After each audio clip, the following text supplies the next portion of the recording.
Dans la plupart des littératures fantastiques, il y a des dieux et des déesses. Et si vous êtes comme moi, quand vous pensez à Dieu, vous pensez à une bonne morale, étant une entité supérieure, qui aime l'humanité. Et s'il y a des dieux et des déesses et des histoires fantastiques, généralement, on a des dieux qui sont quand même plutôt aimants. Mais on peut penser à Hadès, on peut penser à la vraie littérature grecque, à Aphrodite, à Elden Ring, à peut-être Firenhunger aussi, qui comporte lui un dieu du nom de Sylviane, qui aime tellement l'humanité qu'il ne peut pas lui rendre l'appareil. Cependant, avec l'amour existant dans ce monde, il en va de même pour l'opposé. Vous pouvez vous abonner à la chaîne. Aujourd'hui, on va parler du dieu de l'introduction. À la fin de l'introduction, on va parler du dieu de la destruction, Grogoroth dans Firenhanger. Ironiquement, c'est le mari et l'homologue de Sylviane, la déesse de l'amour, parce qu'il n'y a pas de mal dans Firenhanger. Dans l'univers, Grogoroth n'est pas un mauvais dieu ou quelque chose comme ça. Il est juste une force de la nature comme tout le reste, car il ne peut y avoir d'amour sans haine, il ne peut y avoir de création sans destruction, et sans le chaos et le changement, il ne peut y avoir de croissance. C'est quelque chose de similaire. Et Grogoroth et le dieu de la peur et de la faim partagent maintenant. J'en ai fait une sorte d'allusion il y a quelques secondes. Les anciens d'eux ont quitté ce monde il y a fort longtemps. Ils sont devenus désintéressés avec l'humanité, mais il reste des traces. Ces traces sont comme les lois de la nature. Elles n'existent pas pour être adorées ou pour être adorées, elles existent simplement. C'est comme si c'était l'équivalent d'adorer la gravité. Ça n'a pas de sens, tout simplement. Rien n'est là pour être adoré ou pour tirer profit de votre culte, sauf peut-être Isaac Newton, mais ça c'est une autre blague. C'est juste la nature des anciens dieux. Grogoroth, Rère, Sylviane, Vushka, le dieu des profondeurs, ils sont tous partis ou morts et ils ont tous une vidéo dédiée sur ma chaîne. Mais cela ne veut pas dire que les gens ne le font toujours pas.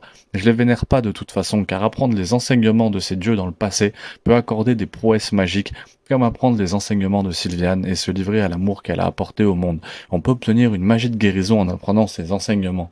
Cela nous amène aux mages jaunes. Les Yellow Mages sont comme les adorateurs de Sylviane. Mais c'est tout le contraire. Ces Yellow Mages suivent la magie du sang et la destruction de Grogoroth. C'est pour ça qu'ils vous coupent un bras quand vous arrivez. Mais ils l'adorent pas. Ils l'utilisent, en quelque sorte d'une manière où il se déclenche du chaos, il se délecte du chaos.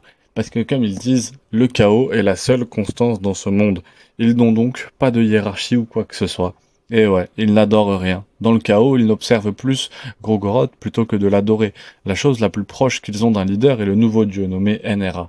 Mais j'ai découvert que dans l'une des premières vidéos que vous pouvez voir ici en haut à gauche, l'une, donc là vous la verrez pas forcément, faudra aller voir l'original, on en reparle après.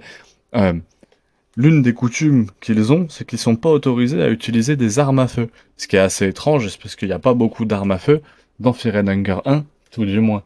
Autre action, la destruction soit justifiée ou non, les armes à feu peuvent être considérées comme des outils de croissance de Grogoroth ou son influence d'une manière. C'est un aspect de la destruction tout comme l'épée, alors pourquoi les mages jaunes peuvent-ils utiliser des épées mais pas des armes à feu? Je n'en ai aucune idée, mais c'est pas une vidéo sur les Yellow Mages, c'est une vidéo sur Grogoroth, donc on revient tout de suite à lui. On va laisser place aux nouvelles générations. Pour que de nouveaux arbres poussent à côté, la forêt précédente doit être incendiée. Telle est une des règles de la création et de la destruction. Il n'existe pas de création sans destruction. Le destructeur des hommes et les hommes craignent la destruction parce qu'on s'habitue à la paix, à la tranquillité. L'homme grossit et a peur du changement. Mais le changement est inévitable, tout comme Grogoroth. Mais il n'a pas besoin de la peur, car la destruction est d'une nature pure. Elle ne cite pas un homme en particulier. Elle existe juste sur une note intéressante de Grogoroth. Il est d'un genre curieux, plus que tout autre dieu âgé. Pour soulager son sentiment de fear, de peur, Grogoroth porte des corps dans le pot d'hommes et de femmes. Il pourrait encore marcher parmi nous, masqué sous la peau des gens, et des corps suspendus, nous bénissant avec ses études de magie du sang. C'est ainsi que les études de Grogoroth le décrivent dans Firenhanger. Cependant, Groth est légèrement différent des autres dieux plus anciens, car dans le passé il a marché jusqu'à la Terre en tant qu'humain, ou, à tout le moins, il portait une peau humaine pour observer l'humanité. Je suis même pas sûr de bien prononcer son nom. Il est un dieu curieux, et était très intéressé par l'humanité. À notre connaissance, aucun autre dieu ne marchait parmi eux.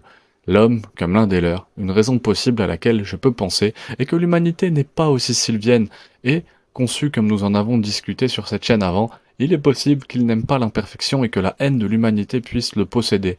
Gorgoroth était intéressé. Alors, il a observé, comme nous avons fait pour lui, sa magie de la destruction. Après qu'il ait fait cela, la ville où se trouvaient les anciens deux de Maarbre a été reprise par les humains. Il réalise maintenant à quel point les humains étaient dégoûtants et observant comment leur pensée de lui était si différente de la forme pure de la destruction qu'il détestait vraiment. Mais, alors qu'il est parti, en guise de cadeau de pardon, il a montré à l'humanité comment utiliser sa magie de destruction. La croissance des sorts peut accorder notamment la magie du sang, les sorts blessants, l'orbe noir, et on peut obtenir des faveurs et observer davantage en utilisant des sacrifices humains dans ses cercles d'invocation, ainsi qu'en sacrifiant son propre sang dans ses propres cercles d'invocation.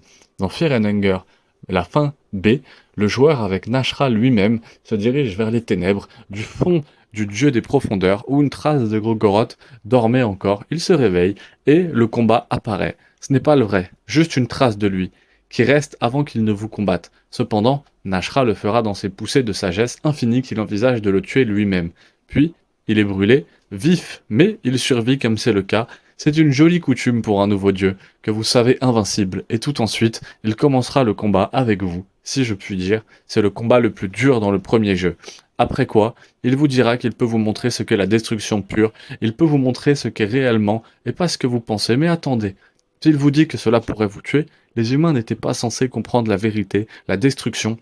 Vous pouvez dire si vous voulez l'entendre ou non, mais de toute façon, il vous dira parce que il est un peu con. Il vous montrera la vraie destruction, qui est à la fois ce qu'il se considérait comme une destruction, et tous les autres qui ont déjà vécu l'idée de destruction aussi, parce qu'ils sont tous réels, ils sont tous une forme véritable, dans l'esprit des gens. Donc, il vous montre à tout le monde et à toutes la véritable destruction de l'idée d'un seul coup. Vous mourrez ensuite en sachant ce qu'est la véritable destruction. Ça fait beaucoup, beaucoup, beaucoup de destruction.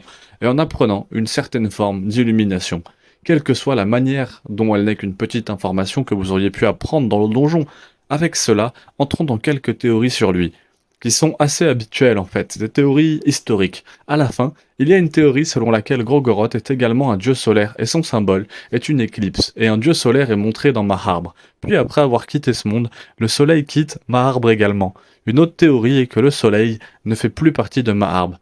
Je pense avoir entendu toute une théorie selon laquelle il est éclipsé à la place, tout comme son symbole. Cependant, la plupart des théories, tout cela pourrait être complètement faux, car rien ne dit que le fils de Maarbre n'est pas seulement le vrai fils, et qu'il est juste parce qu'il est souterrain maintenant. Mais ce n'est qu'une théorie. Il existe également plusieurs théories sur l'origine du nom. Celui qui me semble le plus logique, c'est que dans l'amour, les traditions du mythe de Cthulhu, c'est assez bizarre, et encore plus spécifiquement dans la partie du livre de Robert E. Howard sur ce mythe, cette divinité ressemble à une limace noire géante qui et devient la personne qui le regarde. La pire crainte est que dans mon cas, ce serait une femme vraiment sexy. Cette entité s'appelle Grogoroth en Lovecraftien, ce qui est assez facile de voir l'inspiration là-bas. Elle pourrait aussi être inspirée de Grogoroth, du pays de l'univers du Seigneur des Anneaux. Cependant, je doute que ça soit l'inspiration principale, le Seigneur des Anneaux. Et cela pourrait juste être une coïncidence. Mais avec tout ça, on arrive à la fin de cette très belle vidéo sur lui. Si vous voulez que d'autres histoires soient couvertes, mettez-la dans la commentaire, et je serai heureux d'applaudir et bien sûr d'aller documenter cette histoire et de vous faire une histoire. Si vous avez un dieu quelconque qui vous plaît plus que les autres, mettez-le en commentaire, ou une idée quelconque de Fear and Hunger, une vidéo que vous avez vue en anglais que vous n'avez pas compris, peu importe, n'hésitez pas à le mettre en commentaire, et je me ferai un plaisir de réaliser quelque chose du plus sympa possible dessus. Je viens de finir Père riche, Père pauvre, le livre aussi. N'hésitez pas à me dire ce que vous en avez pensé en commentaire. Pareil, ou si vous avez d'autres livres dans le même style, n'hésitez pas à m'en parler. Tout ça, ça m'intéresse réellement. Donc je serais heureux de faire des choses avec tout ça. Je suis vraiment pas à court d'idées de vidéos. Donc n'hésitez pas à en parler. De toute façon, merci beaucoup à tous d'avoir regardé. Je vous aime tellement. J'apprécie le soutien que vous m'envoyez. Au revoir, à très vite.